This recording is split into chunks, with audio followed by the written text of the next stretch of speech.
तो इस रिपल उर्मी का जो आवृत्ति है वो आउटपुट डीसी में वोल्टेज के उतार चढ़ाव को रिपल फ्रीक्वेंसी कहते हैं। अब अपन एक हाफ वेव रेक्टिफायर का देखो सर्किट देख रहे हैं, ट्रांसफॉर्मर, ये डायोड D1 और ये RL जो है प्रतिरोधक, ये इसका डीसी आउटपुट। अपन इसका आउटपुट में डीसी का वेव शेप देखते हैं। देखिए इस प्रकार से प्राप्त होगा, एक चक्कर, दो चक्कर, तीन चक्कर, चार चक्कर। इसके बीच में देखो खाली स्थान है, इस समय रिवर्स बायस का था डायोड, इसलिए यहाँ पे कोई निर्गम का उत्पादन नहीं हुआ। ठीक है, तो इस वेव शेप का अध्ययन करने से ये पाया जाता है कि हाफ वेव रेक्टिफायर की जो रिपल फ्रीक्वेंसी होती है, उर्मी का आवृत्ति, वो इनपुट एसी की जो आवृत्ति है उसकी आधी होती है। उसकी आधी का मतलब ये हो जाएगी आपके की समान आधी, लेकिन एक नहीं, सॉरी, आधी नहीं होती है, ये इसके समान ही होती है। जितनी एसी की इनपुट 50 Hz होगी तो डीसी की भी ये 50 Hz ही होगी, आधी नहीं होगी। ज़्यादातर अपन ये देख लेते हैं कि ये हाफ वेव है तो आधी होगी, लेकिन आधी नहीं होगी। एसी की इनपुट सप्लाई जो है उसकी जो आवृत्ति है वही डीसी की आवृत्ति होगी, समान। ठीक है, समान हो 50 एसी की तो आउटपुट में डीसी की भी 50 Hz। ठीक है, अब देखिए इसमें प्रतीक शिखर वोल्टता PIV, पीक इनवर्स वोल्टेज। मैं इसका एक बार आपको डायग्राम बना के दिखा देता हूँ।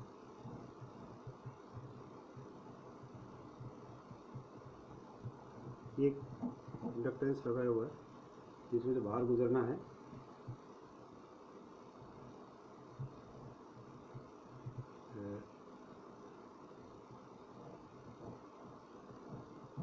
डायोड, और डायोड की ये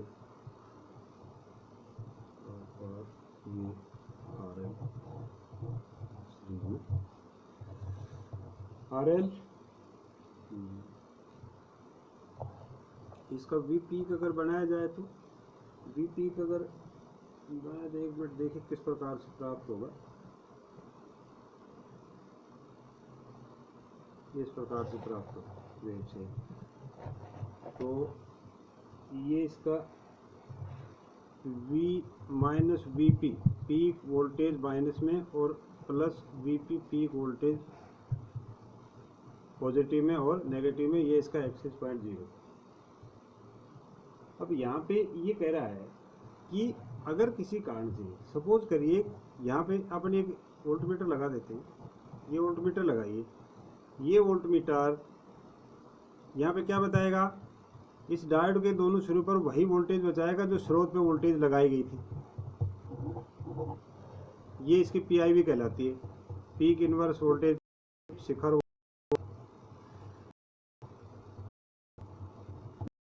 शिखर वोल्टता। ओके, ठीक है। अब अपन आगे बढ़ते हैं और ये देखते हैं कि फुल वेव रेक्टिफायर में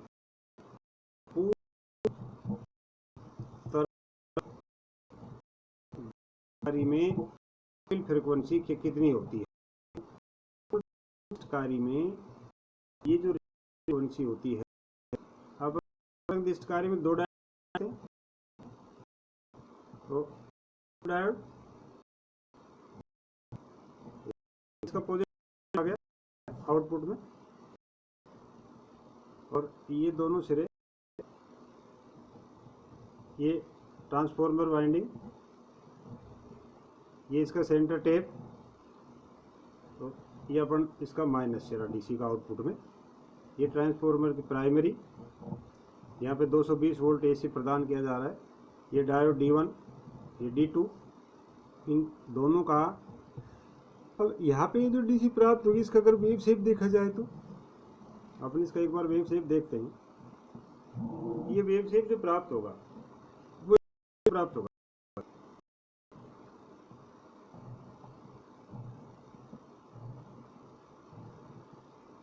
ठीक है, से प्राप्त होगा। ये D2 D3 सॉरी D1 और D2 D1 D2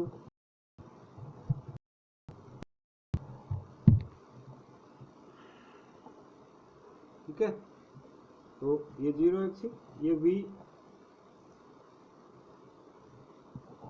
इक्वल, तो ये अपन देखेंगे तो इसमें अपन ने ये पाया गया है कि यहाँ पे अगर मान लीजिए दो इसके एजेड अपन जानते थी एसी की इनपुट, इसमें क्या होगी पूर्ण तरंग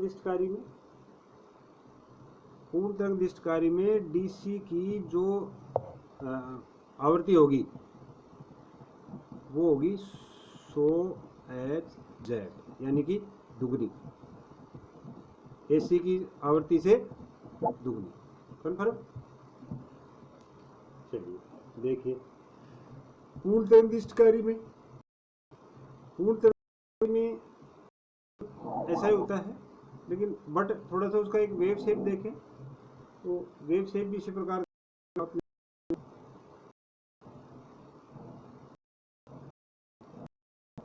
ठीक।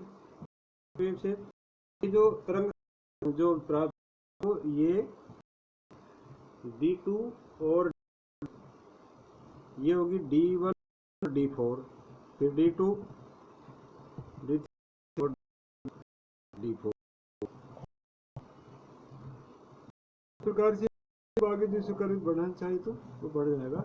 प्रकार के में जो है उसकी इसकी वो 50 है एसी की आवृत्ति, तो एसी की आवृत्ति होगी वो इसकी होगी जो फुल वेव रेक्टिफायर में होती है, यानी कि 100 Hz दुगनी हो गई, दुगनी। अब इसकी देखिए अगर मान लीजिए तो पीआई में देख हैं 1 2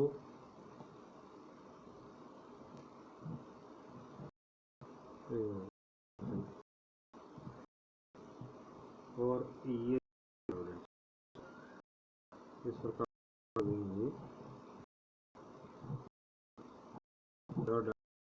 रेक्टिफायर में अगर इस प्रकार यहाँ पे इसका सपोज करिए ये डायोड डैमेज हो जाता है, यहाँ पे मैं एक वोल्ट मीटर लगाना चाहूँ तो वोल्ट मीटर लगाना चाहूँ या किसी दो सिरों पे नापना चाहूँ, ये अगर डायोड सपोज करिए ओपन हो जाता है, ये डायोड D1 है और ये ओपन हो जाता है, तो इसके जो सिरों पर अपन एक वोल्ट मापेंगे, ये इसकी PIV कहलाएगा, पीक इनवर्स वोल्टेज। ये कहा गया है कि किसी भी परिपथ के खुले सिरों नहीं करने यहाँ पे स्रोत बराबर वोल्टेज, इसलिए यहाँ पे ये इसका कितना होगा होती है जो है। अब और है लास्ट जंक्शन PN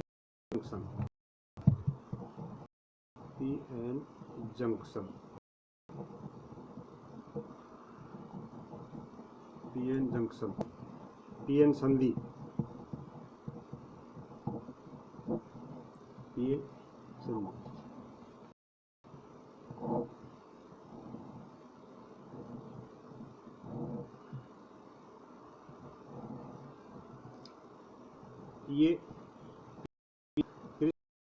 ये एन टाइप क्रिस्टल और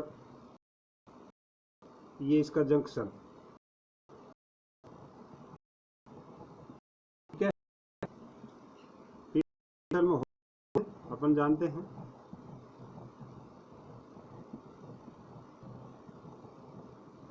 और एन टाइप में इलेक्ट्रॉन,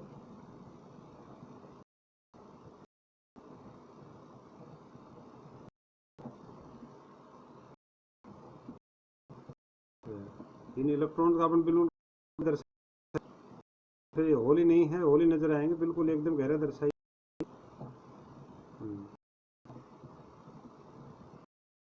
ठीक है। इस प्रकार से इलेक्ट्रॉन और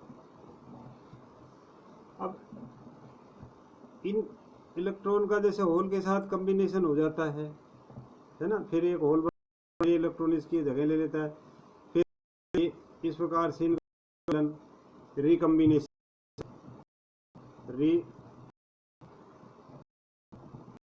होता रहता है। ये प्रक्रिया लगातार चलती रहती है, वैसे अपने को मिलता रहता है क्षेत्र पर। अब किसी कारण से सपोज करिए रिवर्स अभिनति का हो जाता है तो ये गैप बढ़ जाता है। यहाँ पे फॉरवर्ड बाइस में गैप है ये बिल्कुल नहीं होता है, इसके बीच में कोई रीजन किसी जो क्रॉस सेक्शन एरिया होता है वो बिल्कुल कम होता है, इसलिए ये इलेक्ट्रॉन इस बैरियर को पार कर हो जाकर इनका मिलन हो जाता है। आवेश का प्रसार रहता है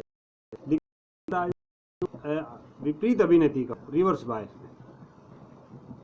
तो ऐसी स्थिति में ये जो लाइन खींची आपको दर्शा में, ये एरिया बढ़ जाता है, यानी इसके बीच का ये क्षेत्रफल बढ़ जाता है जिसको डिप्लेशन रीजन कहते हैं।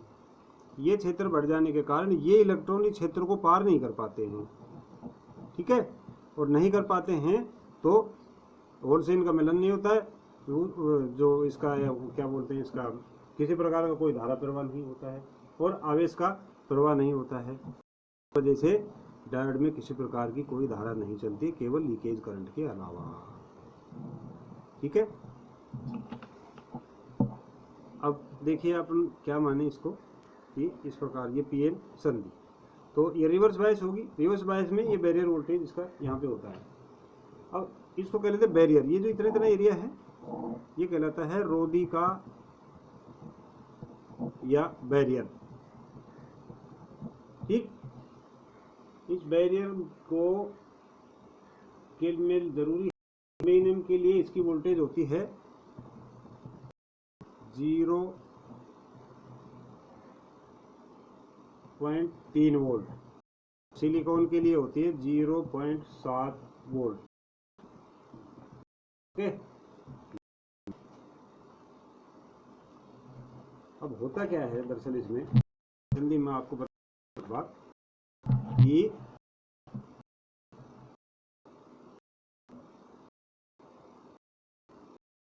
अगर जब देखिए माइनस कर देता हूं मैं, अगर यहाँ पे इसको बैटरी का आवेश दे दिया जाए कि जो पी है